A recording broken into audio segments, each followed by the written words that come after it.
Ladies and gentlemen, the President of the United States, Donald J. Trump. What a nice group. What is that noise? I hear the noise of a crane or something. I love that noise. That means money. You hear that? It just started when I started speaking, so I guess they probably don't want to hear. So tonight we have a very special group of people. It's called farmers and ranchers and the people that I love. I love you all. A special, special group. And I want to welcome you to the Rose Garden Club, which is a special place. We just developed it, really. This used to be grass and it was unusable. And I have my friend over there. Did I do a good job in the office with you today? Did I make you satisfied? He's a good man. We've dealt successfully together for a long time. Oh, that's so much better without that noise. Thank you very much for turning that stupid machine off. But I want to welcome you to the Rose Garden Club. It's an incredible place.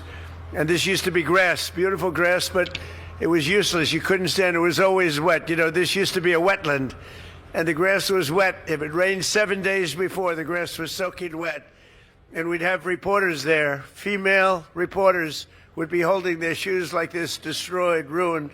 Men, too. So we finally, after about 150 years, we decided to do something about it.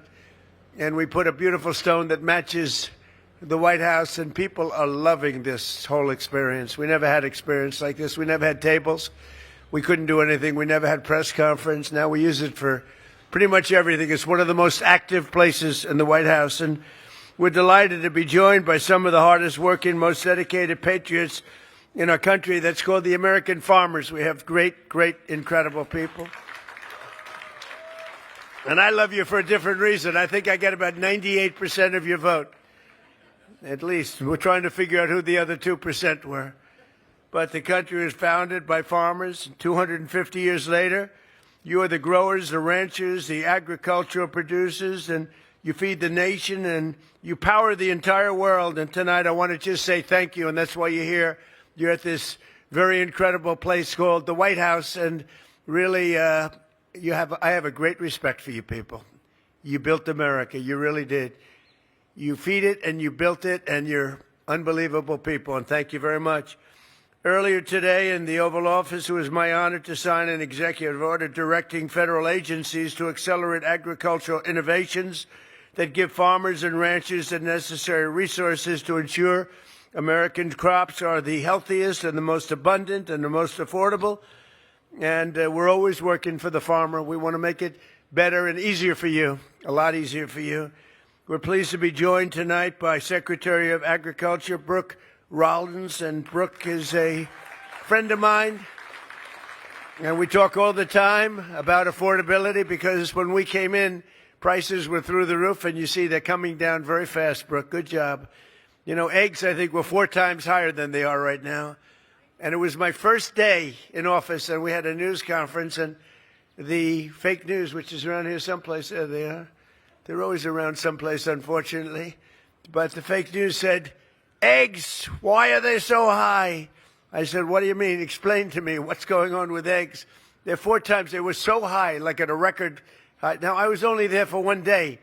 And I said, I've only been here for 1 day. Give me a break. And now Brooke went, we worked very hard on it. And they're actually at a very low price right now. So it's really great. People are eating a lot of eggs. But Brooke Rollins has done a fantastic job.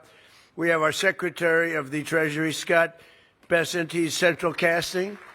I say, he's totally central casting, right? He's a great guy. He's done a good job. How's our economy doing, Scott? Pretty good, huh? Right through the roof. It's potentially, I think we have almost $19 trillion being invested. As an example, Sleepy Joe Biden, his administration, you know what it had? Less than $1 trillion for 4 years investment in the country. We have $19.2 trillion for 12 months. That's a big difference. And you see that all the factories being built all over the country. You will never have seen this, and you may never see it again. I don't think anybody's ever seen anything like it. We have our Secretary of the Interior, Doug Burgum, who's another star. He's a big star. He's helping me with all the fountains and all the statues all over Washington, and they're really looking good. We caught some people vandalizing our beautiful reflecting pool. We have the reflecting pool. They took a cutter, a box cutter or something very sharp. And can you imagine, where did these people come up with this? And they threw a little fertilizer in the water, which is not good. Fertilizer doesn't go well with water. Clear, beautiful water doesn't work well. But they caught him. They actually caught him, and those guys have some problems ahead of them. But they did some damage. But it looks beautiful. I just looked at it, Doug, and it looks beautiful. And they're going to fix it. They cut the bottom with a knife and pulled it and tried to do it as much damage as possible. These are sick people, but none of them are in the farming community. You're lucky. If you did have, you wouldn't put up with them very long, I don't think. But Secretary of Health and Human Services, and most people don't know this man. He's a very high-quality person. He's very brilliant, very difficult sometimes. He gets a little difficult to handle, but he's just a man that nobody knows, Robert F. Kennedy Jr. Nobody has any idea who he is. Nobody has any idea. And now he's very popular. He's very popular. He just wants people to be healthy, and he loves the farmers, Bobby, right? He loves the farmers. And CMS Administrator Dr. Mehmet Oz, who's great. Who's a great man. Thank you, Mehmet. Thank you. Dr. Oz. Thanks as well to Will. We have a lot of governors and senators here. I won't introduce all of them. Some of them I don't like, so I'm not going to introduce the ones and some of them I like a lot. Nebraska Governor Jim Pillen is here. Jim, where are you? Jim, thank you, Jim. Nice to see you. Senators John Bozeman and John Hoeven, Roger Marshall, Joni Ernst. Where are you guys? I'm having dinner with a couple of you. Hi, fellas. Representatives Austin Scott, Celeste Malloy, thank you very much. A real farm people. They are at the top. They're always calling me about the farmer, along with Joni. And we also have with us President of the American Farm Bureau, Zippy Duval. I've known Zippy for a long time. Zippy, he is a Zippy. He's amazing. Thank you very much, Zippy. It's good to see you. You look good. Under the last administration, Sleepy Joe Biden and the radical left Democrats, I changed the name. It's dumb. I will probably always, until they become reasonable, I'll use a U instead of an E. It's very simple. Most people don't know there's a B in dumb, so it's a very simple change. I take out the E and I put in the U, and they're Democrats because their policies are so dumb. So that came out a little while ago, and they hate the farmer too. So do you know that they hate you? You know that, don't you? Anyway, the Democrats, they gave us the worst inflation in the history of our country, 48 years to be exact. And they crushed farmers with the burdensome restrictions. In my first term, we had an agricultural trade surplus. Biden took that surplus and turned it into a $50 billion agricultural trade deficit. We had a big surplus with the farmer, and he took it in. I couldn't believe it. I was watching it happen with the rigged election, and he turned it into a $50 billion trade deficit. We had a deficit in agriculture, the worst we've ever had under Biden. He failed to negotiate a single trade deal on your behalf during a 4-year period. That's because he had no idea where the hell he was. And in his last year, farm bankruptcy rose to the highest levels ever, more than 55% up. One of the things I did for the farmers, I don't know if we get to it, but in the great big beautiful bill, so many farmers, they love their children and they want to leave their farm to the children, and the children love the farm, and they don't want to move into the big city because they're very smart. They want to stay in the farm, but a lot of the farmers are cash rich, and in some cases, and others are really land rich. And the ones that are land rich were having a little problem. They'd leave their farms, and their children would have to go out, borrow a lot of money to pay the estate tax or the death tax, a nasty tax, and it would be like 55, 60% in some cases, and they'd end up losing the farm. They'd go out, borrow the money, and the banks would end up owning the farm, and they did terrible things to themselves. It'd be, you know the story, it's a terrible thing, but there'd be suicides. They lost their farm. It was taken away. And I ended, in the great big beautiful bill, the death tax on farms and small businesses. So So if you like your children, good. If you don't like your children, I would say leave the farm to somebody else. Does anybody here not like their children? Please raise your hand. Nobody. That's good. I've never, with all the times I've said that, I've never seen anybody raise their hand. Although there's some cases, I'm sure, where they don't.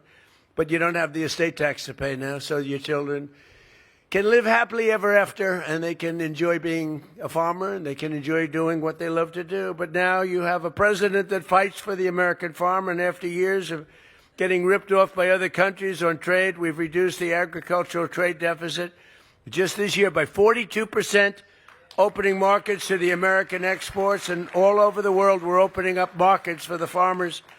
And we have another one, a new market coming up, and that's called the lovely country of Iran. It's a beautiful place. Would anybody like to go there? The Islamic Republic of Iran, they're having a hard time with food, and we're going to be taking some of their money and we'll spend it, and we're going to be buying wheat, soybeans, and corn, a lot of it.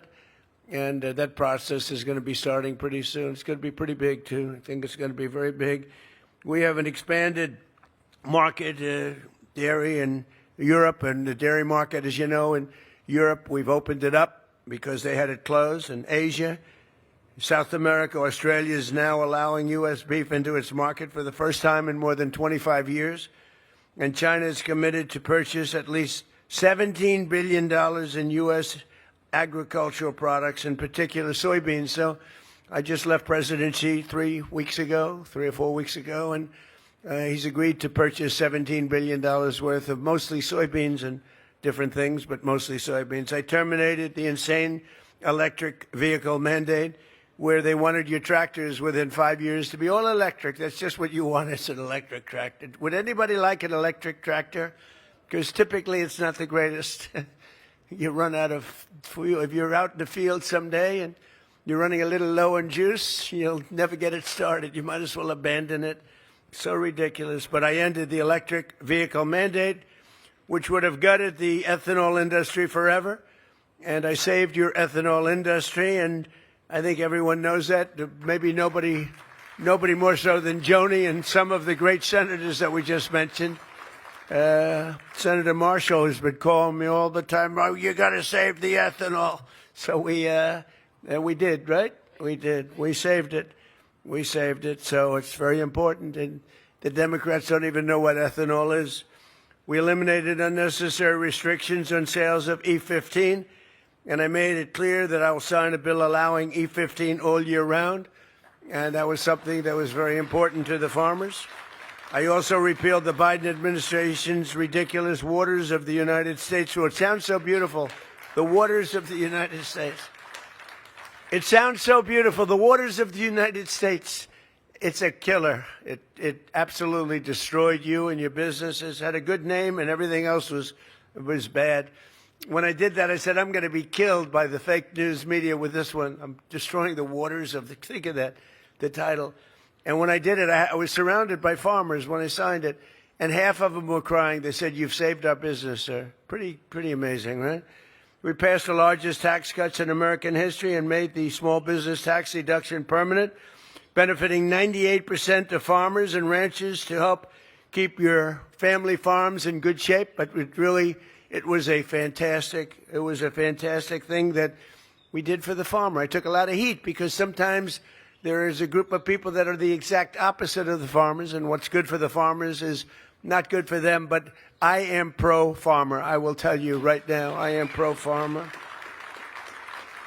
And yesterday we also called on Congress to pass a supplemental funding bill that will provide $11 billion in relief towards specialty crops and helping our great agricultural producers rebound from the losses that they had due to the Biden administration's horrible rules and regulations. So we're going to be getting an $11 billion payment in relief to our farmers. And Brooke, you'll distribute that money, hopefully equitably.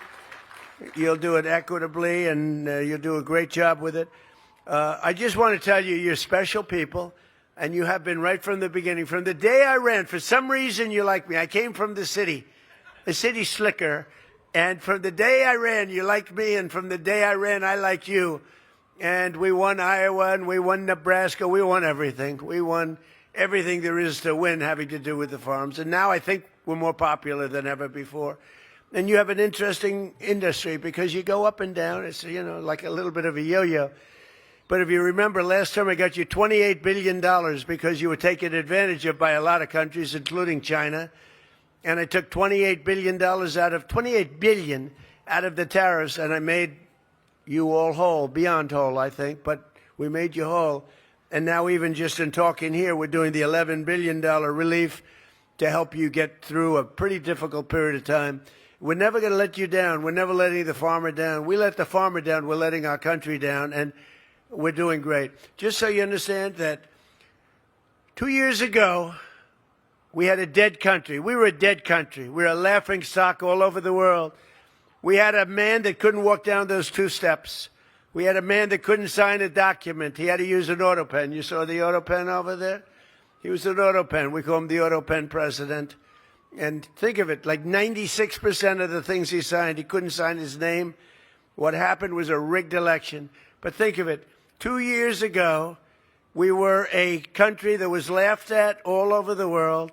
The king of Saudi Arabia said to me, Mr. President, a year ago, this was when I was with him a year ago, he said, a year ago you had a dead country. We never thought you'd come back. And now you have the hottest country anywhere in the world. We are the hottest country anywhere in the world.